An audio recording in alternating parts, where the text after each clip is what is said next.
Aastal 1999 salvestas Metsatöll Orbital Voxis oma esimesed demolood. Need sai promotsioonitarbeks kirjutatud minitiraažina CDR-plaatidele, millede kirves tükihind oli toona 300 krooni. Kord 15 aastat hiljem viibis bänd tuuril Saksamaal. Seal pöördus solist Markuse poole üks Metsatöllu fänn, kes palus plaadile autogrammi. Plaadiks oli eksemplar toonasest tiraažist. Aastal 2000 ühel õhtul kell 11 oli Orbitali tööpäev just lõppenud. Uudisportaalis avaldati uudis, et Jakobsoni tänava turupoolses otsas oli tunnike tagasi toimunud mõrv.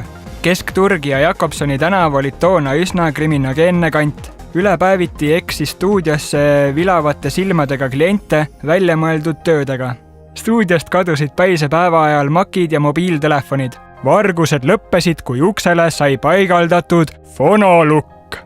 Projektide eelarved ja kokkuvõtted olid kirjas ruudukujulistel märkmepaberitel, mis peale projekti lõppemist pisteti laual oleva puitplaadikesest turitava varda otsa.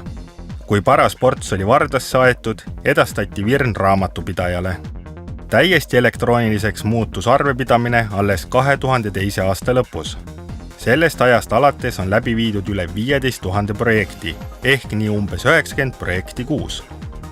Stuudioruumide broneeringud olid kirjas kalenderraamatus hüüdnimega Must raamat. See oli pidevalt kuhugi kadunud ja seda pidi stuudiote töölaudadel troonivate paberilasude alt taga otsima. Elektrooniliseks muutus broneerimissüsteem aastal 2008. Telereklaame toimetati telejaamadesse Beta SP videokassettidel, lühendatult Beta, kuni aastani 2009. Kuna internetikiirused kasvasid, hakati klippe toimetama FTP kaudu. 100 lintidega polnud tagantjärele midagi teha. Külamestelt aga kuulsime, et lindid peletavad teemale metsloomi. Nii piiritlevadki aastate tagused Loreli ripsmeduši originaalmaterjalid üht kartulipõldu metssea rikkal Läänemaal.